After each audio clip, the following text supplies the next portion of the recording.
পূর্বাভাস মতোই তাপমাত্রা সামান্য বাড়লেও আবার কিন্তু কনকনে ঠান্ডা ফিরছে। আগামী 24 থেকে 72 ঘন্টার মধ্যে তাপমাত্রা নেমে যাবে 3 ডিগ্রি সেলসিয়াস। একাধিক জেলায় তাপমাত্রা 6 ডিগ্রিতে নামতে পারে বলে আশঙ্কা করা হচ্ছে। আবারও আসছে শৈত্যপ্রবাহ। একাধিক জেলায় শৈত্যপ্রবাহের সতর্কতা জারি করল আবহাওয়া দপ্তর। ঠান্ডার পাশাপাশি থাকছে ঘন কুয়াশার সতর্কতাও। এর মাঝে কোথাও কোথাও বৃষ্টি হতে পারে এবং আগামী 5 দিন আবহাওয়া কেমন থাকবে, বঙ্গোপসাগরে নতুন করে নিম্নচাপের আশঙ্কা আছে কিনা তা বিস্তারিত জানিয়ে দেবো আজকের এই গুরুত্বপূর্ণ ভিডিওতে। সুতরাং ভিডিওটি প্রথম থেকে শেষ পর্যন্ত অবশ্যই দেখতে থাকুন। আর আপনি যদি চ্যানেলে নতুন দর্শক বন্ধু হয়ে থাকেন, অনুরোধ করব চ্যানেলকে সাবস্ক্রাইব করে পাশে থাকার। আপনি কোন জেলা থেকে এই ভিডিও দেখছেন অবশ্যই জেলাটির নাম কমেন্ট বক্সে জানাতে ভুলবেন না। প্রথমে চলে যাব আইএমডির যে অফিসিয়াল পেজ, সেই অফিসিয়াল পেজে আজ এবং আগামী কয়েকদিনের আবহাওয়ার কী গুরুত্বপূর্ণ আপডেট রয়েছে। প্রথমে আমি চলে যাচ্ছি আইএমডির যে official page. Warning for sub Himalayan, West Bengal and Sikkim. Uttarbanga এবং পার্বত্য জেলা জুড়ে আবহাওয়ার যে গুরুত্বপূর্ণ ওয়ার্নিং দেখা যাচ্ছে, তাতে ফগ ওয়ার্নিং দিয়েছে আলিপুর আবহাওয়া দপ্তর। তাতে আগামী পরপর 3 দিন অর্থাৎ 15, 16, 17 উত্তরবঙ্গের যে জেলা দার্জিলিং, জলপাইগুড়ি, কালিম্পং, আলিপুরদুয়ার এবং কোচবিহার, বিশেষ করে পার্বত্য জেলাগুলিতে রয়েছে ডেন্স ফগের ওয়ার্নিং, যেখানে একেবারে 50 মিটারের দৃশ্যমানতা কমে যাওয়ার সম্ভাবনা রয়েছে। এদিকে ওয়ার্নিং যেটা দেখা যাচ্ছে আগামী 16 এবং 17 তারিখ দক্ষিণবঙ্গের বিশেষ করে পশ্চিমাঞ্চলের জেলাগুলিতে রয়েছে একেবারে ফগ ওয়ার্নিং। এবার একবার দেখে নেব জেলাভিত্তিক পেজে, সেখানে আজ এবং আগামী কয়েকদিনের আবহাওয়ার কী গুরুত্বপূর্ণ আপডেট রয়েছে। প্রথমে একবার দেখে নিচ্ছি আলিপুর আবহাওয়া দপ্তর থেকে যে আবহাওয়ার গুরুত্বপূর্ণ ওয়ার্নিং দিয়েছে, তাতে একবার পিকচার ভিউর মাধ্যমে দেখানোর চেষ্টা করব। বিশেষ করে অর্থাৎ আগামী 14 তারিখ, আগামীকাল 14 এবং 15 তারিখ, তাতে কুয়াশার যে ওয়ার্নিং দিয়েছে আলিপুর আবহাওয়া দপ্তর, তাতে দার্জিলিং এবং উত্তর দিনাজপুর জেলাতে এই ওয়ার্নিং লক্ষ্য করা যাচ্ছে, যেখানে একেবারে 50 মিটার এই দৃশ্যমানতা কমে যাওয়ার সম্ভাবনা রয়েছে। যদি দেখে নেই 16 তারিখের যে ওয়ার্নিং আলিপুর আবহাওয়া দপ্তর থেকে দিয়েছে, তাতে লক্ষ্য করা যাচ্ছে উত্তরবঙ্গের যে পার্বত্য জেলা 5টি, তার মধ্যে 3টি জেলাতে রয়েছে একেবারে ইয়েলো ওয়ার্নিং ডেন্স ফগের জন্য, এবং বাকির যে নিচের যে 3টি জেলা অর্থাৎ 2 দিনাজপুর এবং মালদাতে রয়েছে ডেন্স ফগের ওয়ার্নিং। এবং দক্ষিণবঙ্গের বিশেষ করে পূর্ব বর্ধমান, এদিকে পশ্চিম বর্ধমান এবং বীরভূম জেলাতে রয়েছে ডেন্স ফগের ওয়ার্নিং।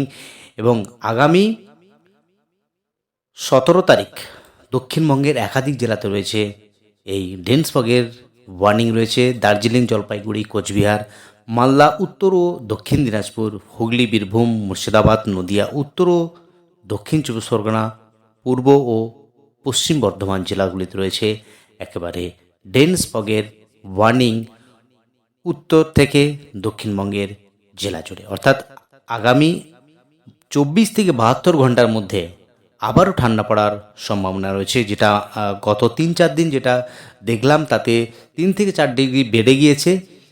আগামী 24 থেকে 72 ঘন্টার মধ্যে আবারও 3 থেকে 4 ডিগ্রি টেম্পারেচার নেমে যাওয়ার সম্ভাবনা দেখা যাচ্ছে।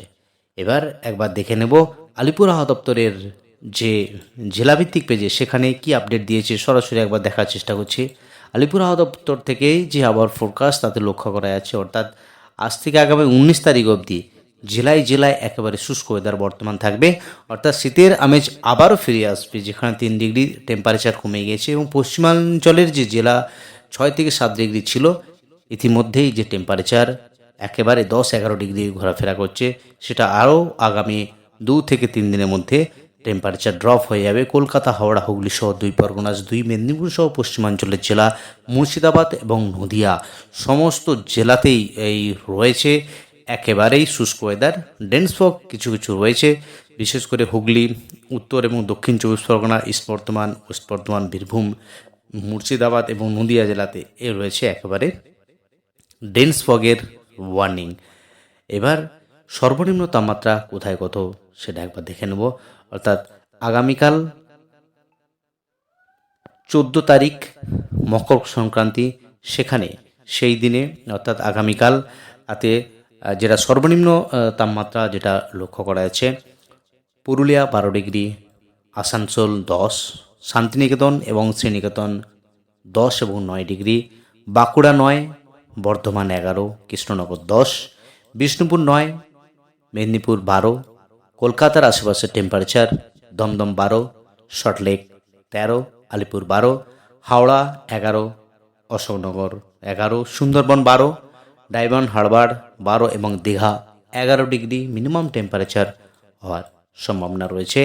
এদিকে উত্তরবঙ্গের জেলা সেখানে একবার দেখে নিচ্ছি, বিশেষ করে মালদা 13 ডিগ্রি এবং উত্তরবঙ্গের যে পার্বত্য জেলা দার্জিলিং 7 ডিগ্রি। গত সপ্তাহে আমরা দেখেছি দার্জিলিংয়ের মিনিমাম টেম্পারেচার 1.8 ডিগ্রি অবধি নেমে গিয়েছিল। অর্থাৎ 14 তারিখের যে সর্বনিম্ন তাপমাত্রা হওয়ার সম্ভাবনা রয়েছে। 7 তারিখ কালিম্পং 10, শিলিগুড়ি 13, রামসাই 8, জলপাইগুড়ি 9, কোচবিহার 9 ডিগ্রি। তো এই হলো উত্তরবঙ্গ এবং দক্ষিণবঙ্গ জুড়ে টেম্পারেচারের গুরুত্বপূর্ণ আপডেট। এবার আলিপুর আবহাওয়া দপ্তর থেকে সর্বনিম্ন টেম্পারেচারের কি আপডেট দিয়েছি, গত 24 ঘন্টায় কোথায় কত ছিল সেটা একবার দেখে নিচ্ছি।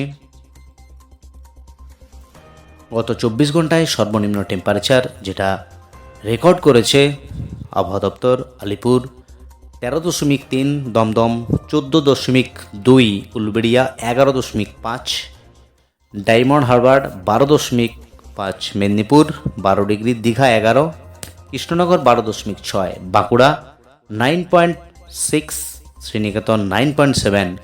এই বিশেষ করে পশ্চিমাঞ্চলের যে টেম্পারেচার আমরা লক্ষ্য করেছি 6 থেকে 7 ডিগ্রি আশেপাশে, যেটা প্রায় 3 ডিগ্রি বেড়ে গিয়েছে। বহরমপুর 11.4, সল্টলেক 15.5, ক্যানিং 11.6, হলদিয়া 12.8, মগরা 12.5, কলাইকুণ্ডা 10.2,